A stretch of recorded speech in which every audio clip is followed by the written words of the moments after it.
एक बार श्री गुरु नानक देव जी भाई मर्दाना जी के साथ सिरसा शहर पहुंचे। उस समय वहां मुस्लिम फकीरों द्वारा मेला लगा हुआ था।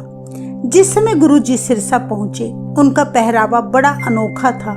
पैरों में खड़ाऊं थे, हाथ में आसा था, बाजुओं और सिर पर रस्सी लपेटी हुई थी, माथे पर तिलक लगा था।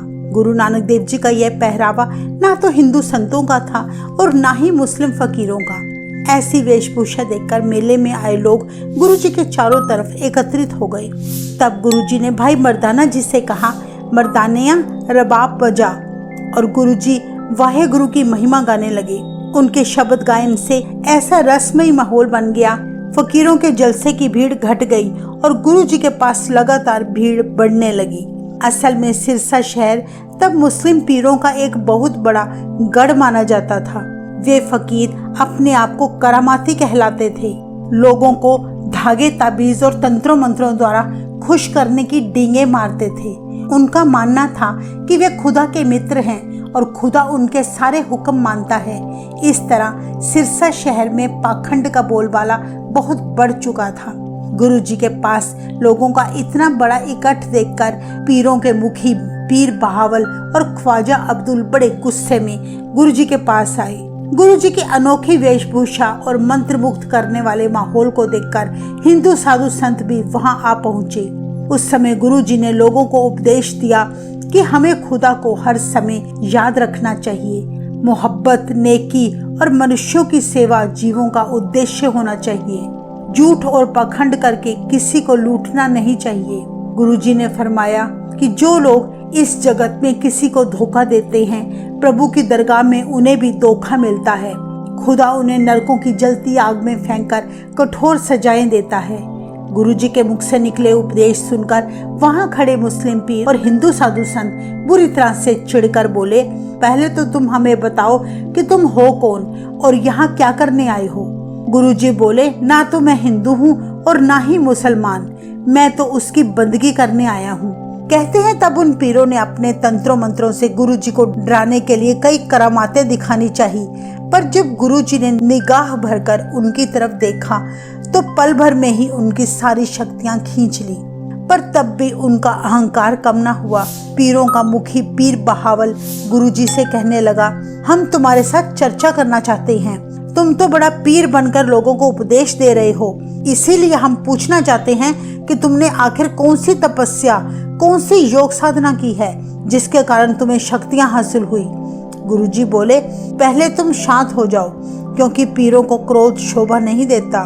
गुरुजी बोले, मैं तो वही करता हूँ जो निरंकार मुझे करने का हुक्म देता है, मैं कोई योग या तपस्या नहीं करता। इतने वचन सुनकर साधु संत और फकीर उनका मजाक बनाकर बोले, अगर संसार में साधु संत ही योग तपस्या नहीं करेंगे तो यह संसार विनाश के रास्ते पर चल पड़ेगा। गुरु जी ने कहा, तुम लोगों को क्या लगता है कि घोर तपस्या और तरह तरह की कठिन यातनाएं सहकर ही प्रभु मिलता है? गुरु जी बोले, इंसान अच्छे कर्म करे, ईश्वर का सच्चे मन से सिमरन करे, किसी की आत्मा को न सताए, तभी प्रभु को पाया जा सकता है। पीर बहावल बोला, जो लोग तप नहीं कर सकते, महीना भर व्रत नहीं रख सकते, वही लोग तुम जैसी बातें करते हैं। गुरुजी से कहने लगा, क्या तुमने कभी व्रत रखा है? गुरुजी बोले, मैं इन बातों में विश्वास नहीं करता। तो वे साधु पीर गुरुजी से कहने लगे, अगर तुमने कभी व्रत ही नहीं किया, तपस्या ही नहीं की, तो तुम कैसे लोगों को उपदेश दे सकते हो कि कौन सा रास्ता ईश्वर को जाता है और कौन सा नहीं?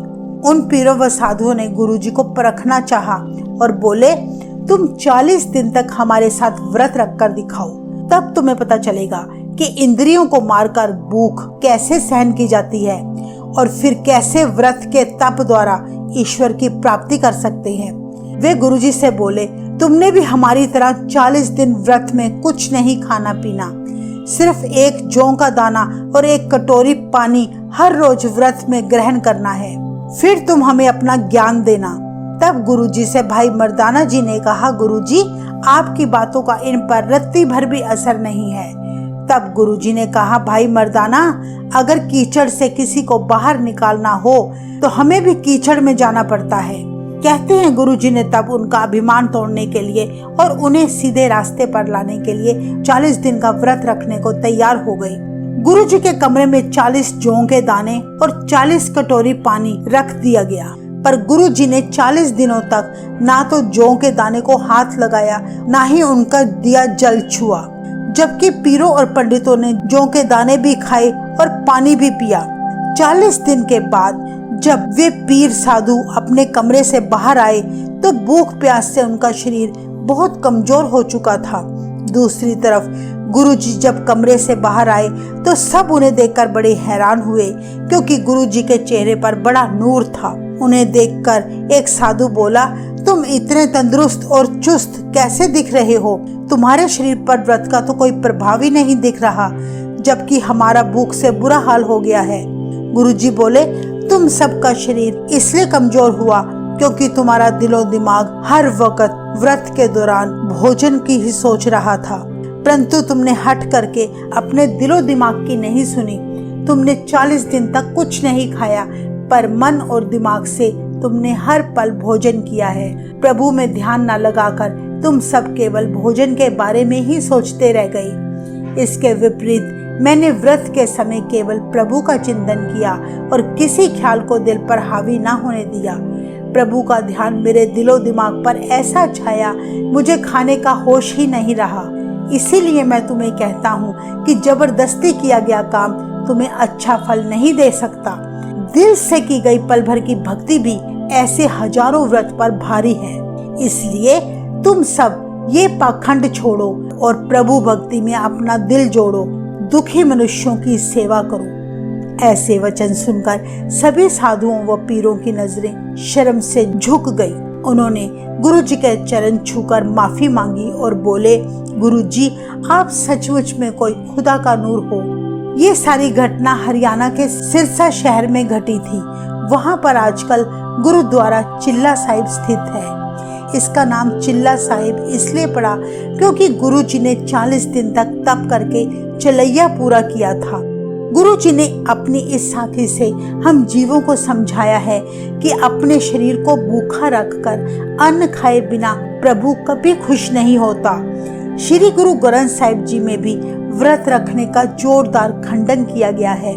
जैसे गुरबानी फरमाती है, छोड़े अन्न करे पखंड, ना सुहागन ना ओ रंड। यानी जो लोग अन्न छोड़कर व्रत रखते हैं वो असल में पाखंड करते हैं। उनकी गिनती उन बेमतलब की जीव स्त्रियों से है जो ना तो सुहागने हैं और ना ही विधवा।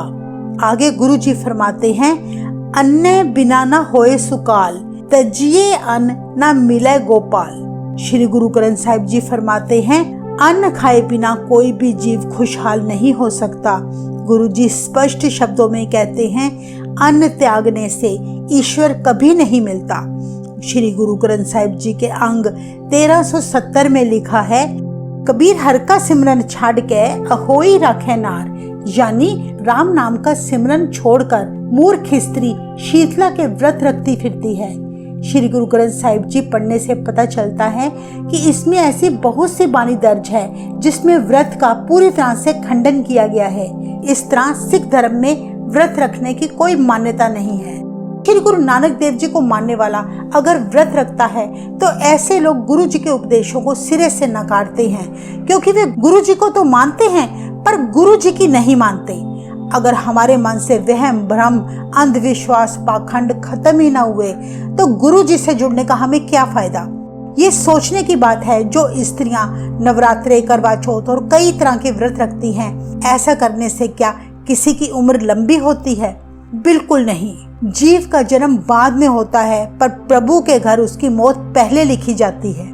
जैसा कि श्री गुरु ग्रंथ साहिब जी फरमाते हैं, मरण लिखाए मंडल में आए।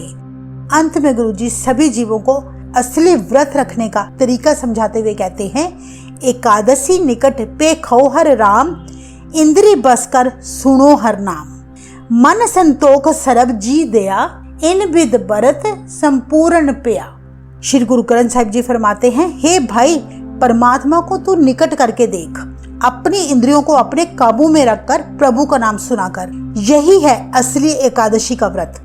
ये जो तेरी आंखें, नाक, कान, जुबान आदि इंद्रियां हैं, इन सब की खुराक कलयुग में बुरा देखना, बुरा सोचना, बुरा बोलना बन गई हैं। गुरुजी फरमाते हैं कि तूने व्रत रखना है तो फिर ऐसा व्रत रख कि इन आंखों से बुरा ना देख, कानों का व्रत रख, बुरा ना सुन, जुबान का व्रत रख, बुरा ना बोल, हाथों का व्रत रख, बुरा ना कर, पैरों का व्रत रख, बुरे रास्ते पर ना जा।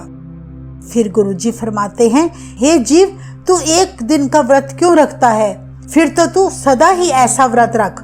गुरुजी फिर इस असली व्रत को संपूर्ण करने की विधि बताते हुए कहते हैं, इंद्री बस कर सुनो हर नाम, प्रभु का नाम अपने हृदय में लेकर जा। बुरी चीजों का व्रत रख, यानी बुरी चीजें अपने अंदर ना जाने दे, ना बुरा सुन, ना बुरा कह। फिर अच्छी वस्तुओं को धारण कर, अच्छी वस्तुओं का भोजन खा, यानी प्रभु का नाम जप।